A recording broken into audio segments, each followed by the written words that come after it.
Hello everyone. परीक्षा junction के platform में आप सबको स्वागत है। मैं हूं शरण्या खानरा, आपकी एडुकेटर, और यहाँ पे मैं साइंस एंड टेक्नोलॉजी की क्लासेस लेती हूँ। तो परीक्षा जंक्शन एक ऐसा प्लेटफॉर्म है जहाँ पे आप फ्री में वीडियोस देख सकते हैं, फ्री में लाइव क्लासेस कर सकते हैं। अभी जैसे रेलवे लक्ष्य बैच चल रहा है आरआरबी एनटीपीसी की, आप वहाँ पे ज़रूर जाके चेक कीजिए, लाइव क्लासेस अटेंड कीजिए, एमसीक्यू प्रैक्टिस कीजिए। और वीडियोस में हम कॉन्सेप्ट्स को क्लियर करते हैं। जैसे आज की जो कॉन्सेप्ट है वो है क्रोमोसोम की स्ट्रक्चर एंड फंक्शन। तो क्रोमोसोम हमारे बॉडी पे रहता है, हमारे बॉडी पे कैसे, सेल के अंदर न्यूक्लियस है, न्यूक्लियस के अंदर क्रोमोसोम की स्ट्रक्चर रहती है। तो ये क्रोमोसोम क्या करता है, इसका स्ट्रक्चर क्या है, इसका फंक्शन क्या है, ये सब हमें जानना है। बट इसके पहले सेल का स्ट्रक्चर, इसके पहले सेल का फंक्शन क्या होता है, सेल वॉल क्या होता है, सेल मेम्ब्रेन्स क्या होते हैं, सेल ऑर्गेनेलिस क्या क्या होता है, सेल डिवाइड कैसे होते हैं, पूरा सेल साइकिल कैसे चलता है, ये डिटेल्स हमें जानने की ज़रूरत है। इसके बाद ही हमें पता चलेगा कि ये क्रोमोसोम की स्ट्रक्चर और उसका फंक्शन क्या कैसे होता है। ओके, तो अब आते हैं क्रोमोसोम क्या होता है। ये एक थ्रेड लाइक स्ट्रक्चर है, ये एक थ्रेड लाइक स्ट्रक्चर है that carry DNA and genes in the nucleus of the cell। तो सेल के अंदर ये एक स्ट्रक्चर है, थ्रेड की तरह, धागे की तरह होता है। ये इसके अंदर रहता है जीन्स, इसको पैक्ड कंडीशन में रखा जाता है ताकि डीएनए का जो स्टैंड है, जो धागा है, वो बहुत लंबा है, तो उसको एक पैकिंग करके सेल के न्यूक्लियस के अंदर रखा जाता है। तो वो जो पैकिंग स्ट्रक्चर है वो होता है chromosome. They are made up of DNA tightly coiled around proteins called histones। तो क्रोमोसोम बेसिकली क्या है, इसमें है डीएनए और साथ में है हिस्टोन प्रोटीन्स। हिस्टोन प्रोटीन्स, तो ये प्रोटीन्स क्या करता है, डीएनए को पैकेजिंग में हेल्प करता है। पैकेजिंग के लिए जैसे अमेज़न की अगर पैकेजिंग है तो उसमें सेलोटेप लगता है, उसमें जो एड्रेस है वो लगता है। तो वैसे ही सिमिलर पैकेजिंग में भी हिस्टोन प्रोटीन्स लगता है। ओके, तो क्रोमोसोम कहाँ पे मिलता है, nucleus of cells in plants and animals, animal plant cell including humans, सब में ये क्रोमोसोम देखने को मिलता है।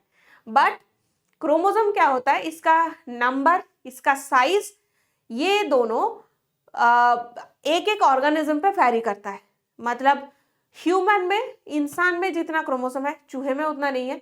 एक आम के पेड़ में जितना क्रोमोसोम रहता है, आम के सीड के अंदर जितना क्रोमोसोम रहता है, उतना कटहल के अंदर नहीं रहता। या फिर जो फिश, जो एक मछली पे जो रहता है, उतना मेढक पे नहीं रहता। तो ये डिफरेंट ऑर्गेनिज्म में, अलग अलग प्राणी में अलग अलग तरीके की क्रोमोसोम्स रहता है, उसका नंबर अलग होता है। तो ये एक बेसिक क्रोमोसोम का स्ट्रक्चर होता है। इसके बीच में रहता है सेंट्रोमियर। ये सेंट्रोमियर में ही क्या होता है, जो सेल डिविजन के टाइम पे जितना भी माइक्रोट्यूबल्स फॉर्म होता है, वो माइक्रोट्यूबल्स आके मेटाफेज स्टेज में क्रोमोसोम के साथ आके बैठता है। तो क्रोमोसोम के साथ आके कहाँ पे बैठता है, ये एरिया पे, ये जो एरिया है, ये सेंट्रोमियर पे ही जो माइक्रोट्यूबल्स है वो आके कनेक्ट होता है। ओके, एंड इसका दो अलग अलग आर्म रहता है, एक शॉर्ट आर्म है, एक लॉन्ग आर्म है। लॉन्ग आर्म को पी कहते हैं, शॉर्ट आर्म को क्यू कहा जाता है। एंड क्रोमोसोम के दोनों एंड पे क्या होता है कि टेलोमियर एक ऐसा जगह रहता है जहां पे बहुत सारे रिपीटेटिव डीएनए होता है, ताकि अगर क्रोमोसोम, मतलब कोई एक चीज अगर है, मान लीजिए कांच है, तो कांच अगर आपने एक जगह पे रखा है तो टूटने की चांसेस कहाँ पे है, कांच के साइड से। या फिर कोई पेंसिल है, पेंसिल टूटने की चांसेस कहाँ पे है, साइड से। तो साइड जो पार्ट है वो वहां पे टूटने की चांसेस सबसे ज्यादा होता है। इसीलिए क्रोमोसोम का जो मेन स्ट्रक्चर है वो खराब ना हो, ये सुरक्षित करने के लिए क्या किया, टेलोमियर का स्ट्रक्चर बनाया गया। तो टेलोमियर क्या होता है, एक बहुत ही रिपीटेटिव सीक्वेंस रहता है डीएनए का। जो डीएनए का सीक्वेंस है वो बार बार आ रहा है, ताकि हमारी अगर जो क्रोमोसोम है उसका एक कोना थोड़ा सा टूट भी जाए तो भी क्रोमोसोम के मेन काम में बहुत ज्यादा डिफरेंस ना हो। ओके, तो आई होप इतना समझ में आ गया। तो पी आर्म क्यू आर्म दोनों में ही क्रोमाटिड, दोनों ही जो पार्ट है क्रोमोसोम का उसमें टेलोमियर रहता है। और ये सिंगल सिंगल जो ये स्टैंड दिख रहा है इसे क्रोमाटिड कहते हैं। ये टोटल है क्रोमोसोम, ये टोटल है क्रोमोसोम। और क्रोमाटिड क्या है, ये जो छोटा सा एक एक पार्ट है ये है क्रोमोटिड। तो ये क्रोमाटिड है, ये क्रोमाटिड है। ओके, तो यहां तक आई होप सबको समझ में आ रहा है। अब आते हैं क्रोमोसोम के स्ट्रक्चर में। तो क्रोमोसोम के स्ट्रक्चर कैसा होता है, डीएनए और प्रोटीन से बनते हैं, हमने ऑलरेडी देखा है डीएनए और हिस्टोन प्रोटीन रहता है। क्रोमोसोम की एक सेंट्रोमियर होती है that divides the chromosome into 2 arms. तो पी आर्म और क्यू आर्म के बारे में ऑलरेडी हमने बात किया है। ये है पी आर्म, ये है पी आर्म, ये है क्यू आर्म। एंड लोकेशन क्या है, बीच में सेंट्रोमियर रहता है। ओके, ये सेंट्रोमियर में ही जाके फाइबर अटैच होते हैं, ये फाइबर सेंट्रोमियर पे जाके अटैच होता है। और एक क्रोमोसोम कैसा होता है, इस तरीके से देखने को मिलता है क्रोमोसोम को। टाइप्स क्या होता है, क्रोमोसोम दो तरह के की होता है, एक होता है ऑटोसोम, एक होता है सेक्स क्रोमोसोम। तो हमारी ह्यूमन बॉडी पे कोई भी सेल हो, टोटल 46 नंबर प्रेजेंट है। तो 46 ये जो नंबर है ये कांस्टेंट है। इनमें 46 अगर नंबर है मतलब 23 पेयर्स है। 23 पेयर में क्या होता है, इसमें 22 पेयर जो है वो है ऑटोसोम प्लस 1 है सेक्स क्रोमोसोम। ओके, तो अब तो क्या सेक्स क्रोमोसोम जो है वो हमारे बॉडी में हर जगह काम करता है? नो, बॉडी में जहां पे जिस क्रोमोसोम की जरूरत है उसी क्रोमोसोम से वहां पे प्रोटीन सिंथेसिस होता है। जैसे रिप्रोडक्टिव ऑर्गन पे सेक्स क्रोमोसोम की जरूरत है, सिर्फ उसी एरिया पे ये एक्स क्रोमोसोम वाई क्रोमोसोम ये सारा काम करता है। आई में देखने की जरूरत है तो आई के लिए उतना ही पार्ट काम करता है। और अगर खाना डाइजेशन करना है तो अब मान लीजिए पेट के अंदर एंजाइम्स निकल रहे हैं, तो वो एंजाइम्स पेट के अंदर जो सेल है वो स्पेसिफिक सेल ही सिक्रेट करेगा।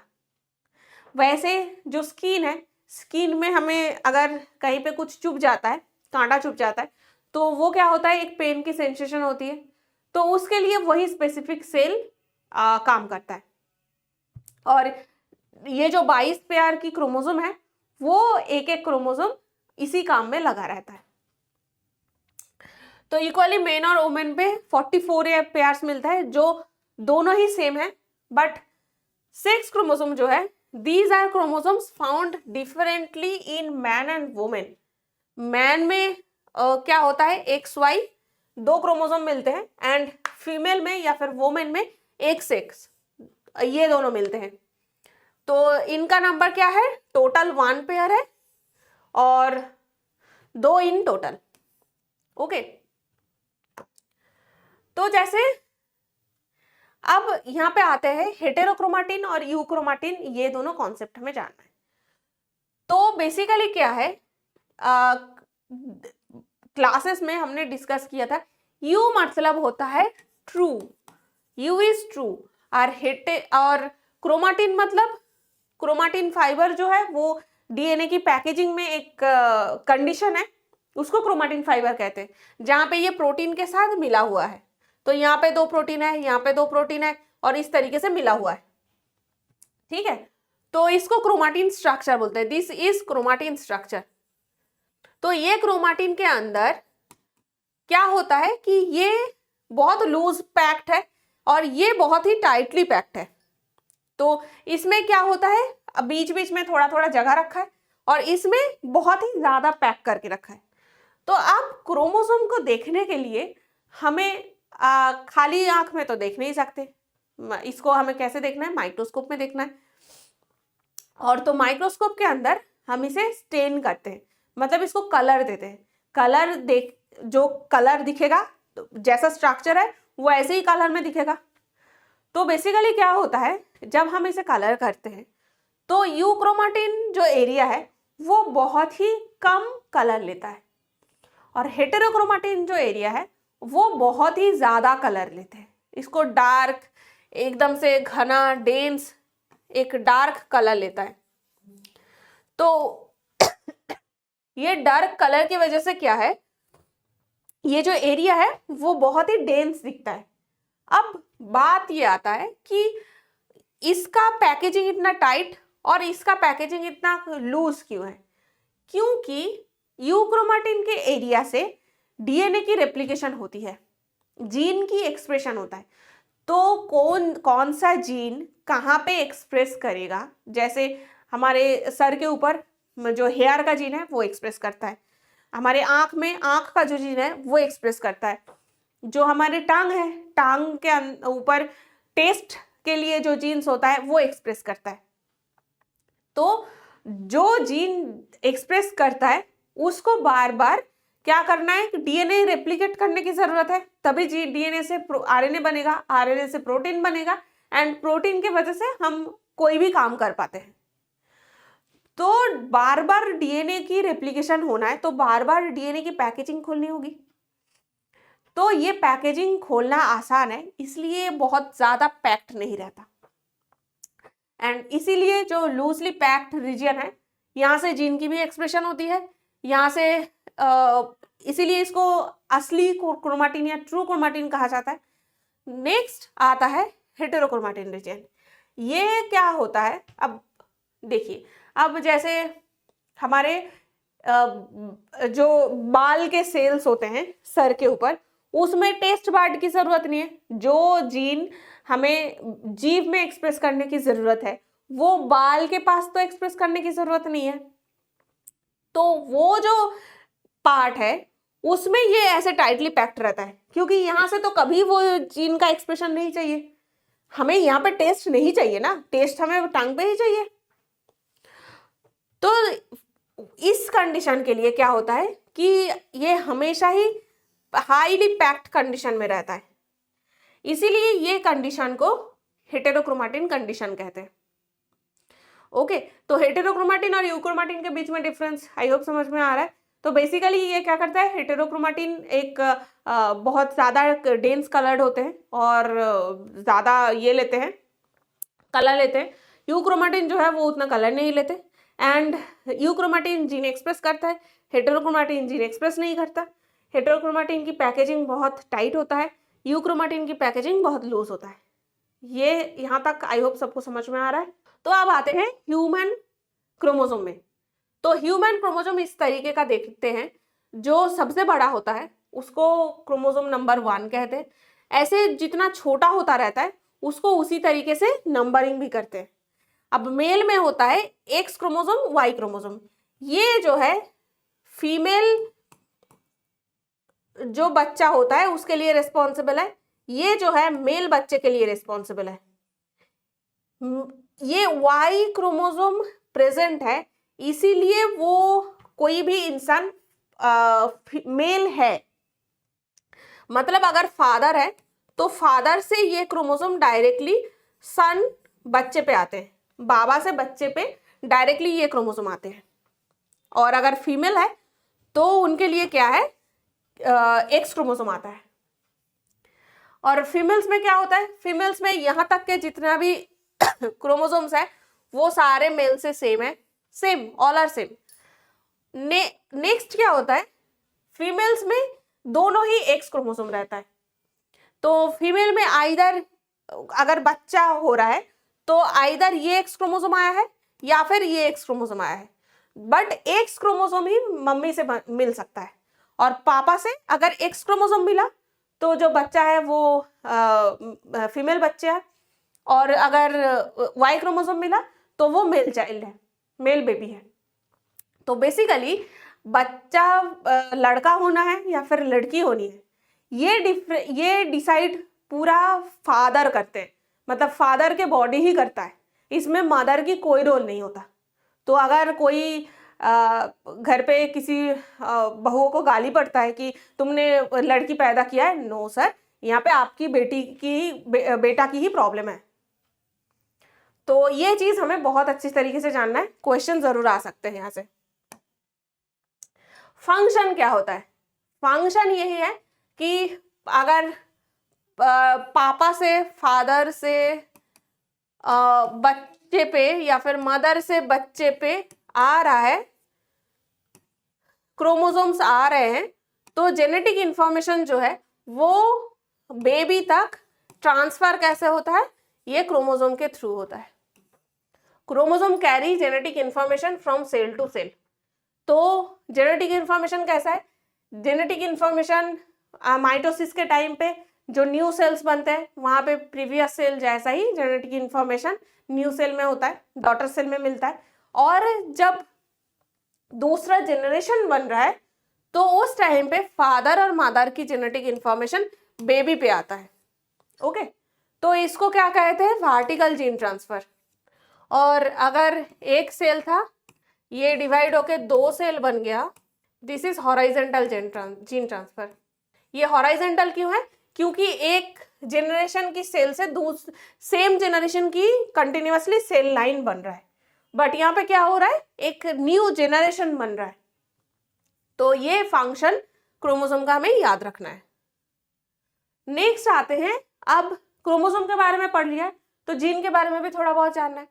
तो जीन क्या होता है? अब नॉर्मली क्या देखा जाता है कि अगर किसी फैमिली में कोई एक ऐसा मतलब बच्चा पैदा हुई है जिसका वो पॉजिटिव ब्लड ग्रुप है, तो आइदर माँ बाप में से किसी का ओ ब्लड ग्रुप रहा है या फिर दूसरा ब्लड ग्रुप है तो भी वो हो सकता है। तो ये जो, या फिर स्किन कलर, अगर मम्मी बहुत गोरी है या फिर पापा बहुत गोरा है तो फिर क्या हो सकता है? बच्चे के गोरा होने के चांसेस रहता है। या फिर हो सकता है आई कलर, किसी एक फादर या मदर में से किसी एक का अगर ग्रीन आई कलर है तो हो सकता है, या फिर ब्लैक आई कलर है तो हो सकता है बच्चे में भी वो आई कलर देखा जाए। ये जो एक जनरेशन से दूसरे जनरेशन में प्रॉपर्टी ट्रांसफर हो रही है, प्रॉपर्टी मतलब लैंड प्रॉपर्टी नहीं, जो हमारा प्रॉपर्टी हमारे अंदर है वो ट्रांसफर हो रही है, उसे हेरिडिटी कहते हैं। जैसे अगर बहुत ज्यादा कहा जाता है कि अगर माँ बाप दोनों की डायबिटीज है तो बच्चे को होने की चांसेस है, अगर माँ बाप की दोनों की हाई प्रेशर है तो बच्चे के होने के चांसेस रहता है, अगर थायराइड की प्रॉब्लम थी तो हो सकता है कि थायराइड का प्रॉब्लम बच्चे पे भी आए। ये जो डिजीज का ट्रांसफर होने का चांस है, या फिर हो सकता है कि मम्मी और पापा दोनों में से किसी एक का घुंघरालू बाल है तो हो सकता है बच्चे में भी घुंघरालू बाल होता है। तो ये जो एक एक कैरेक्टर्स होते हैं, उसे अगर एक जनरेशन से दूसरे जनरेशन पे ट्रांसफर हो रहा है तो that is called heredity. Ancestral जो ट्रेट है वो डिटरमाइन होती है ये जीन की वजह से। तो हेरिडिटी जो है, एंसेस्ट्रल जो ट्रेट होता है वो कैसे ट्रांसफर होता है? जीन के थ्रू ट्रांसफर होता है। अगर आपके ब्लू आई कलर का जीन आपके फादर के बॉडी पे था या फिर मदर के बॉडी पे था, हो सकता है कि आपकी आई कलर भी ब्लू हो सकता है। सिमिलरली अगर माँ बाप में से किसी का ब्लड ग्रुप ओ है तो हो सकता है कि आपका भी ब्लड ग्रुप ओ हो। तो ये हेरिडिटी होती है। This is the basic unit of heredity. Gene जो है वो बेसिक यूनिट है हेरिडिटी का, और डीएनए का फंक्शनल यूनिट है। तो अब जीन क्या है? डीएनए एक स्ट्रक्चर है, वो स्ट्रक्चर साथ में काम कैसे करेगा? तो एक पार्ट ऐसा होता है जो हो सकता है 1000-2000 डीएनए का एक पार्ट है, न्यूक्लियोटाइड का पार्ट है, जो ये जो प्रॉपर्टीज है, ये जो कैरेक्टर्स है, उसको एक्सप्रेस करने में हेल्प कर रहा है। ये तो 2000 न्यूक्लियोटाइड का जो डीएनए सेगमेंट है उसको जीन कहते हैं। तो फंक्शनल यूनिट क्या है? डीएनए का फंक्शनल यूनिट है gene. It's a microscopic structure made of DNA located on the chromosome that carries hereditary characteristics। तो जीन कहाँ पे प्रेजेंट होगा? यूक्रोमाटिन में प्रेजेंट होगा, क्योंकि हेटेरोक्रोमाटिन तो जीन एक्सप्रेस ही नहीं करता, इसीलिए वो बहुत ज्यादा पैक्ड है, उसको खोलने की जरूरत नहीं पड़ता। तो जीन बेसिकली क्या है कि ये अगर क्रोमोसोम है, क्रोमोसोम को पैक करके रखा था और क्रोमोसोम के बीच में ये जो पार्ट है ये एक स्पेसिफिक टाइप का प्रोटीन बना रहा है। इस प्रोटीन के वजह से हमारी जो आई कलर है वो वैसे ब्लैक आई कलर है। तो ये जो प्रोटीन बनाने के लिए जीन का जो पार्ट काम कर रहा है, डीएनए का जो पार्ट काम कर रहा है, उसे जीन कहते हैं। ओके, तो अब यहां तक हमको समझ में आ रहा है। नेक्स्ट होता है जंपिंग जीन। ये एक बहुत मजेदार कॉन्सेप्ट है।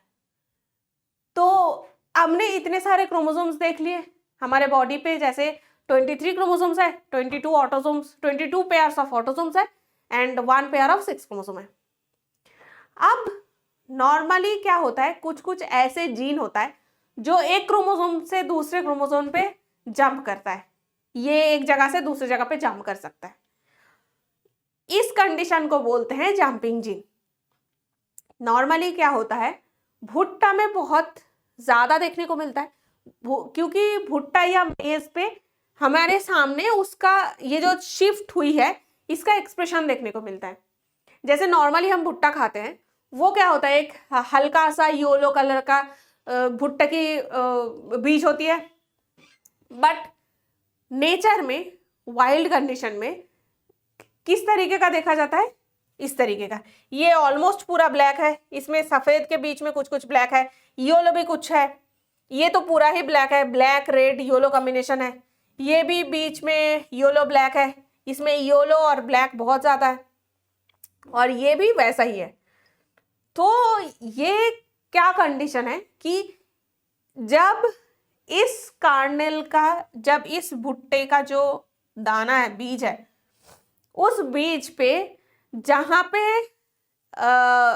इस कलर का जीन था, इस ब्लैक कलर के दाने पे वो जीन दूसरे क्रोमोसोम पे बैठा है, इसीलिए ये एक ऑफ वाइट कलर ले रहा है, ये एक ब्लैक कलर ले रहा है। अब इसमें देखिए, यहाँ पे मान लीजिए 4 नंबर क्रोमोसोम पे ये भुट्टे के जो दाने का कलर है, बीज है, बीज का कलर ये 4 नंबर क्रोमोसोम पे है। हो सकता है कि इस कलर के लिए जो जीन है वो 7 नंबर क्रोमोसोम में प्रेजेंट हो। समझ में आ रहा है कि जो क्रोमोसोम का नंबर है, ये जीन जिस क्रोमोसोम पे बैठा हुआ है उसके ऊपर डिपेंड करके कलर दिख रहा है। This is jumping gene concept. ये वाइल्ड वैरायटीज में मिलते हैं, हमारे यहाँ पे खेत में जो उगाया जाता है। अब ऐसा अगर भुट्टा देखने को मिलेगा तो फिर खाएगा नहीं कोई, तो मार्केटिंग के लिए या फिर जब हार्वेस्टिंग करना हो, पैसे कमाना हो, तो वही स्पेसिफिक टाइप का भुट्टा उगाया जाता है। तो हमें नॉर्मली देखने को नहीं मिलता है, बट जहाँ पे भुट्टा की हार्वेस्ट बहुत ज़्यादा है, भुट्टा की खेती बहुत ज़्यादा होती है, जैसे मेक्सिको में बहुत ज़्यादा होती है, तो वहाँ पे ये टाइप के डिफरेंसेस कुछ कुछ देखने को मिलता है। तो ये था जंपिंग जीन कॉन्सेप्ट जो फर्स्ट टाइम भुट्टा में मिला था। बारबारा मैक्लिंटॉक इसको फीमेल साइंटिस्ट थे, इन्होंने फर्स्ट डिस्कवर किया था। These are genetic elements that are capable of moving from one place to another in a chromosome. तो क्रोमोसोम के अंदर ये एक जगह से दूसरी जगह पे मूव हो सकता है, दूसरे क्रोमोसोम में भी मूव हो सकता है। तो ये था जंपिंग जीन की कॉन्सेप्ट। तो अगर पूछा जाए कि जंपिंग जीन किससे रिलेटेड है, मेज से रिलेटेड है, और किससे रिलेटेड है, ये भुट्टा की जो सीड कलर है उससे रिलेटेड है। ओके, तो क्रोमोसोम के लिए बस हमें इतना ही याद रखना है। इसके आगे जितना भी हायर चीज़ें हैं वो नॉर्मली क्वेश्चन में पूछा नहीं जाता है, बट नेक्स्ट जो वीडियोस है उस पर हम डीएनए के बारे में बात करेंगे, क्रोमैटिन कैसे फॉर्म होती है इसके बारे में बात करेंगे। अगर ये वीडियोस आपको अच्छी लगी है तो इसको लाइक कीजिए, दोस्तों के साथ शेयर कीजिए। न्यू टॉपिक्स जानने के लिए परीक्षा जंक्शन की प्लेटफॉर्म को सब्सक्राइब कीजिए। नेक्स्ट वीडियोस में फिर कुछ न्यू टॉपिक को लेके आ जाएंगे, एंड तब तक के लिए गुड बाय।